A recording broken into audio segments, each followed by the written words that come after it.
بن صاحب محترمه سلامونه د تل په څیر صرف یوې پوښتنې لپاره راغلی یم نور ځمه درنه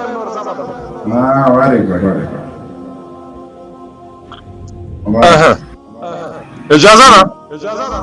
اجازه ده ولې نه وروره اجازه ده اجازه ښه پوښتنه مې د تل په څیر دا پوښتنه ده محترمه یو څه وخت مخکې ملا برادر اخوان خپلو اهدافو ته د طالب مشرانو ژمنتیا په دې باندې مونږ غږېږو لالا جانې راځم دې ته راځم اول به پوښتنه مطرح کړم بیا به دا موضوع ته راشم صحیح پښتنه مې دا شی د یو څه وخت مخکې ملا صاحب برادر تللی و پاکستان ته په یو سفر باندې نو هغلته چې کله سفر پای ته رسیږي بیا ګرځي په هغو درملتونونو باندې یا په هغو شفاخانو باندې یا په روغتونونو باندې چې هغلته طالبان زخمیان پکې بستر ول او ده ورسره ولیدل په داسې حال کې چې تر اوسه پورې همدغو مشرانو دا نه منله چې موږ د پاکستان له خوا څخه یا نه حمایه کېږو یا موږ ته څوک پیسې نه راکوي وسم نه منو که او دلته چې تاسو بیا دا نه منئ نو دغلته بیا د افغانستان خلکو ته سوال پیدا کېږي چې په دغه 18 کاله جګړه کې یا 20 کاله جګړه کې چې تاسو دا خبره نه منله چې موږ له پاکستانه نه تمویلېږو زموږ زخمیان هلته نه دي ټول په افغانستان کې تداوي کېږي نو دا خو د افغانستان خلکو ته په اثبات ورسېدله خپله ملا برادر ویډیوګانې راووتلې چې هغلته د مریضانو څخه احوالپرسي کوي ورسره لیدنه کوي بیا د پاکستان څاوري ته اوس لږ صبر وکړه د ما جواب ته غواړم ګوره اول خو دا چا ثابته کړې نه ده چې ملا برادر له طالب زخمیانو سره کتلي په افغانستان باندې 58 هیوادونو حمله کړې وه دلته د یو طالب په سر باندې 20 کسه ملکیان شهیدان شوي همداسې که یو طالب زخمي کېږي نو 50 سره ملکیان زخمیان کېږي ملا برادر اخوان چې له کوم روغتونونو نه لیدنه کړې هلته ټول ملکي افغانان چې دغه وحشي ناټو ځناورو د هغوی نوکرانو بمبارونه پرې کړي دي دا روغتونونو ته راوړل شوي دي دې کې ماشومان هم دې کې زنانه دې کې سپین ږیري بوډا پلاران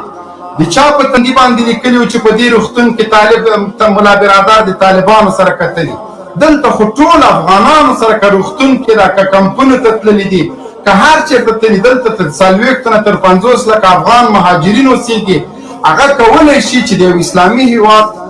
خپل ګاونډي هېواد په څنګ کې خپل د افغانانو د بازپرسۍ دپاره د هغوی د مشکلاتو دپاره تر څو نړیوالو سره د دوی مشکلات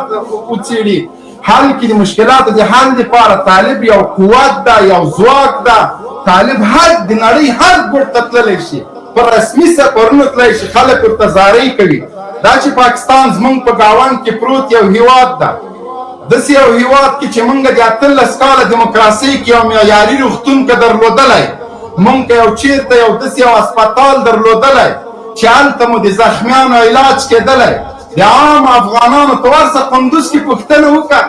کوم زخمي تاسو پرېښی ده دغه پرون بله ورځ مو چې د قندهار په میوند کې دا بمبار وکړه دا وحشت مو وکړه د قندهار ولسوالۍ د ما نوم له ووته شاهین صاحب د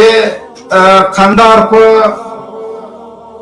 داسې ښه ولسوالۍ ملګرو دغه یوه هفته مخکې چې بمبار پرې باندې وشو دغه زخمیان چېرته وړی وای د قندهار ولس دا چې د تابین د رازق لغړي د خوا نه بمبارونه شوي دا زخمیان طالبانو چېرته وړی وای د ولس چېرته وړی دا خو د ولس زخمیان دا خو مو ولسي خلک شهادت رسولي ګډ او مات مو کړي دي هندوستان ته یې ویسي جرمني ته یې ویسي ته په ترکیې کې ته یو لار برابره که نور به مونږ دا زخمیان ټول ترکیې ته درلیږو مهرباني وکړه جرمني کې برابر که اروپا کې برابر که دلته خو مونږ روغتون نه لرو دا خو د افغانانو مجبوریت ده طالب سره یې وکتل او پلانکي سره یې وکتل دا د افغان مهاجرینو د ژوند د وسایلو دپاره د هغوی د مشکلاتو د حل دپاره سفرونه کوي حق لري یو باتور ده یو ننګیالی ده کولی شي شړونګا دې ځي هندوستان ته شړونګا د امریکانو ته زارۍ کوي چې هله افغانستان کې لاړ نه سئ چې مونږ خوري نن د ایران د خارجه وزیر جواب چا ورکړه د جواد ظریف د کابل ګوډاګۍ اداره دې تر اوسه پورې خاموشه ده ذبیح الله مجاهد وخته کاغذ پرانی په باندې وکړه چې وروره کرا دې په جي کې نه که سره معلوم یو ستا یې کار څه ده چې زما د هېواد په چارو کې مداخله کوې طالبان ماسکو ته لاړل په ماسکو کې له افغانانو سره وکتل انډونیزیا ته لاړل ټولو افغانانو سره یې وکتل په سعودي کې یې وکتل په قطر کې ګوري ځکه دا د افغانستان د راتلونکي مشران دي دوی باید موږ دوی ته امید لرو یوه توقع ورته لرو ښه کوي چې هر چېرته ځي نر غوندې دې لاړ شي او بله خبر جنرال صاحب بله خبر سیاف څنګه سیاف هندوستان ته ځي څوک څه نه وایي او دا چې مریضانو ته ورغلي دا غونډه په جنګ کې نه دي زخمي هغه مریضان دي چې پاسپورټونه یې اخیستي وو پاکستان ته تللي وو تداوي ته وو هغو ته ورغلی دا خو دوی ته نه ده تللی چې چکر ووهي دا چې اتا دولت تداوي کولی نه شي د جناح شفقت وضع کوي طالب خپل زخمي وړي خو په دې سرحدونو کې راوینیسه که نه ولې در نه وړي دا د اتا شرم ده چې زخمیان به نه تداوي کېږي دا پیغور ځان ته ورکړه نه موږ ته اتا زخمیان مریضان هغه څوک چې په وطن کې نه تداوي کېږي پیشکاري نه شي ورکولی مسکینان ځي پاکستان ته ملا برادر نه رو چې مریضانو ته ورغی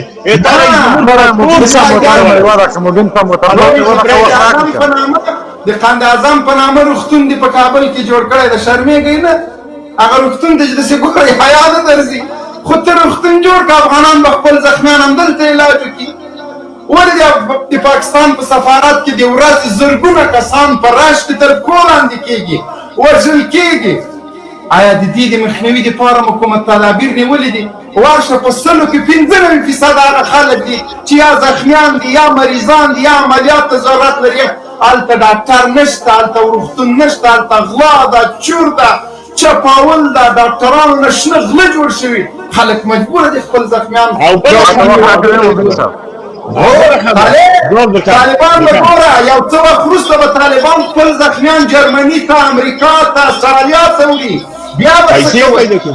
پیسې چې د سړي پیسې چې پیدا کړو جرمني ته یې وړو چې ډېرې شولې امریکا ته یې وړو چې بیخي ډېرې شولې د امریکا او د جرمني نه ډاکټران ته راغواړي کور ته ودرېږه دلته یو لبناني الاصله امریکایي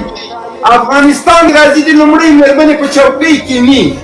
دستي پاسپورټ هم ورکوي ویزا هم ورکوي یو افغان نشي کولی چې خپل ګاونډي هېواد ته لاړ شي چې نه یې مذهب ما سره شریک ده نه یې دین شریک ده نه یې رنګ شریک ده نه یې کلتور شریک ده هغه لومړۍ مېرمنه ده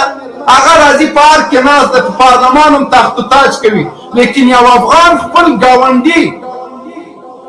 ملک مسلمان ملک ته نشي تللی نر غوندې ځي آفرین دې پې باندې بیا دې لاړ شي بیا دې شل وارې دې لاړ شي له هېڅ چا ډار او خطر هم مه کوئ د هېڅ چا په کیسه کې مو وکړئ چې کله مو رولاګئ لارډ نه وویستله پاسپورټ پکې واخیسته د افغانستان طبیعت مو کینسل کړ بیا موږ ملا برادر ته وایو چې نور چېرته مه ځه برابر پورې د هر باندې ځي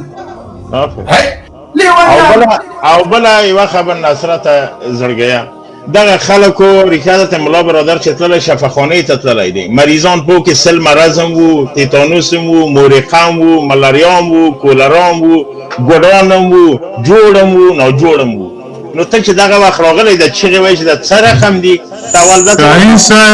شاهین صاحب محترم بخښنې سره یو کس دې راشي دفاع دې وکړي چې هغه په یو شی ورسي دی خپل جنرال راځي ته چکچک اشغال ټولوي دی راځي په کومه نیغه کېږي چې د حکومت طرفداري کوي چاک څه کوو دا خو چاک نه چلی کنه یار ورور ته ما جواب خبره کوي دا خو جنرال دا خو دا راټ افسر دا کسی دی نصرت ورور ګوره دلته د ملت پلونه نه وي اول ته ورځي پښتنې کوي نو پول دا خو د ملت فقط شاهین صاحب یاد نه نه پلونه چاور ګوره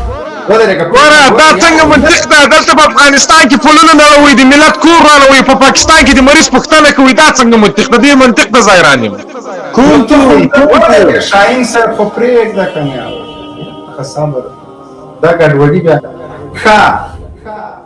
ته ولې په ترکیې کې چک چک چلی او دلته د دهشتګردۍ په نامه افغانان وژل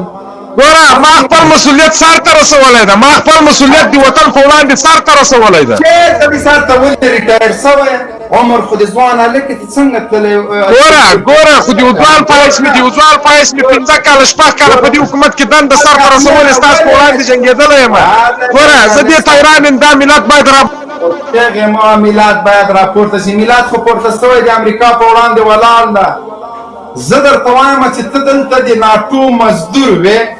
دلته ته یو د جنرالي رتبه دې واخیسته، په تا مصارف شوي دي، ناټو در باندې مصرف کړی. دلته د په افغانستان کې دریشي په ځان و خلک دې وژل، اول ته تللی چک چک چلیولې، بلې خوا ته طالب نشي کولی چې لاړ شي ګاونډي هېواد سره خپل تعلقات وساتي، نورې دنیا سره، امریکا سره، ناټو سره، روسیې سره، مسکو سره، چین سره، ټولې نړۍ ته طالب سفرونه کوي. هی لیونیانو خدای مو خوار نه که، شرمېږم نه، پلونه چې تو طالب نړۍ ګوره. زه هغه پوله ودرېږه، لږ صبر وکړه نو وخت در کوم ته دلته چغېږه مه.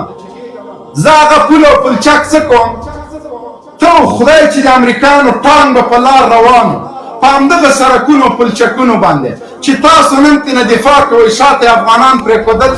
موټرونه به په زرګونو قطار نه ورپسې. د الله په ذات درته قسم کوم چې د ولایت له مرکز نه تر کابله پورې چې تقریبا 80 کیلومتره لار راځي، ټول قطارونه د طرفه موټر ولاړ شي تر څو د تاسو د راغلو مېلمنو قطار تېر شي. دا ظلم نه ده؟ زه دا سړک څه کوم؟ زه په پټیو کې ځم خو چې لږ زر ضرور رسېږم. زه دا پلچک څه کوم چې امریکایي عسکر مې د وژلو دپاره راځي؟ زه هغه میدان هوایي څه کوم چې B-52 پرواز پې کوي، د ما بچي وژلي. ولې اوس امریکایان سړکونه نه جوړوي؟ ګوره خو B-52 ختمه که سړک خو دې ختموي، سړک خو تا ته پاتېږي.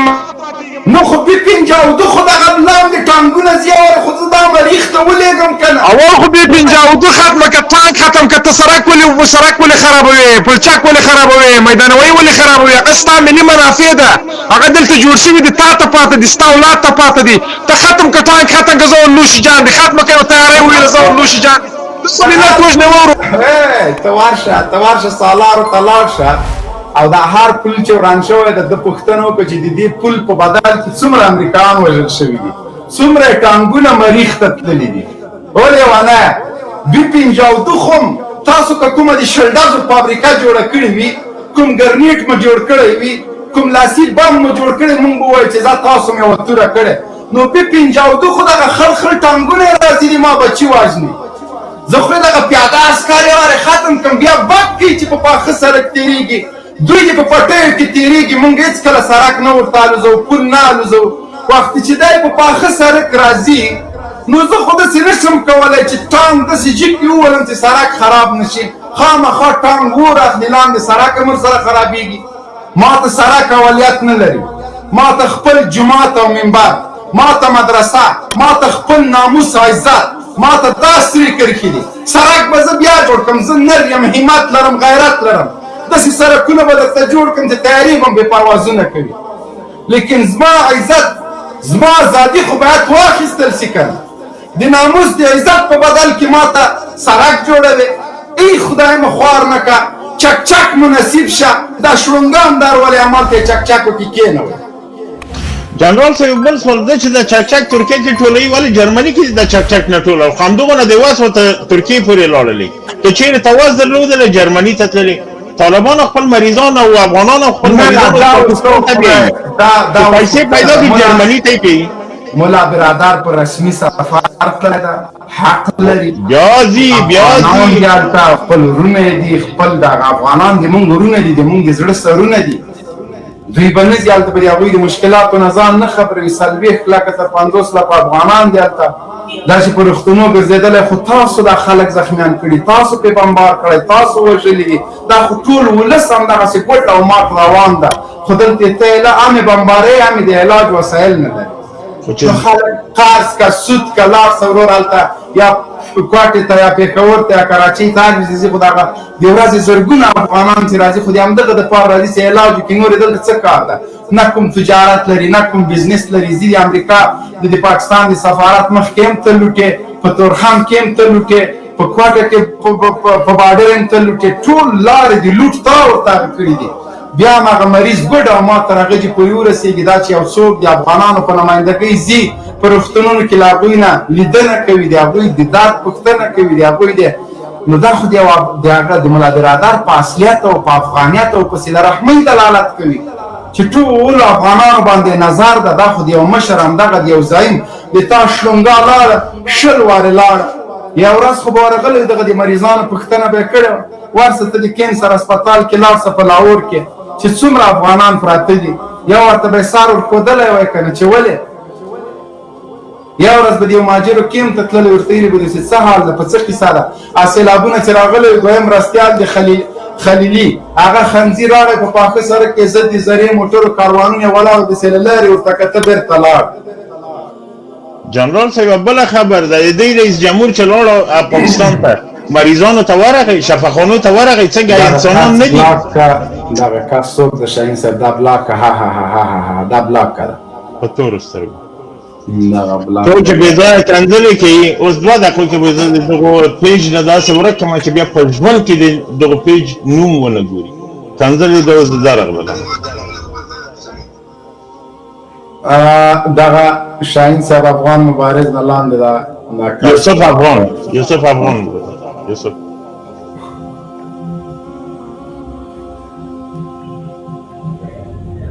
دوه پنځوس هېوادونو اشغالګر راغلي دي هغه نه پوښتنه نه کوي د امریکا سرکش امریکا راغی دلته وحشتونه او ظلمونه کوي د هغه پوښتنه نه کوي د ما په کور دې راوسته د هغه پوښتنه نه کوي هندوان راځي تا ته پارلمان جوړوي د تا په هېواد کې مداخله کوي هغه چپرسنګانو ته د خوله ماته ده هېڅوک حق نه لري زموږ په چارو کې مداخله وکړي دا چې زه یو هېواد ته ځم دا خو زما مسلم حق ده زړه مې چې هر هېواد کې ژوند کوم په ازاده ویزا او په پاسپورټ ځم چک چک نه چلوم تاسو غوندې سوسیالو ته نه یم ناست په خپل مصارفو ځم زړه مې چې په برمنګم کې اوسم زړه مې چې په ډیلي کې اوسم زړه مې چې په چین کې اوسم زړه مې چې په ماسکو کې اوسم دا حق خو ما نه څوک نشي اخیستی که ما ته دا حق نشته بیا رولاګۍ په هر کې څه بلا غواړي دا خو لبنانۍ ده که نه درېیم لاس ښځه راغلې دلته په هر کې ناسته ده ولې ده نه خو بیا ورځ پوښتنه وکړئ که نه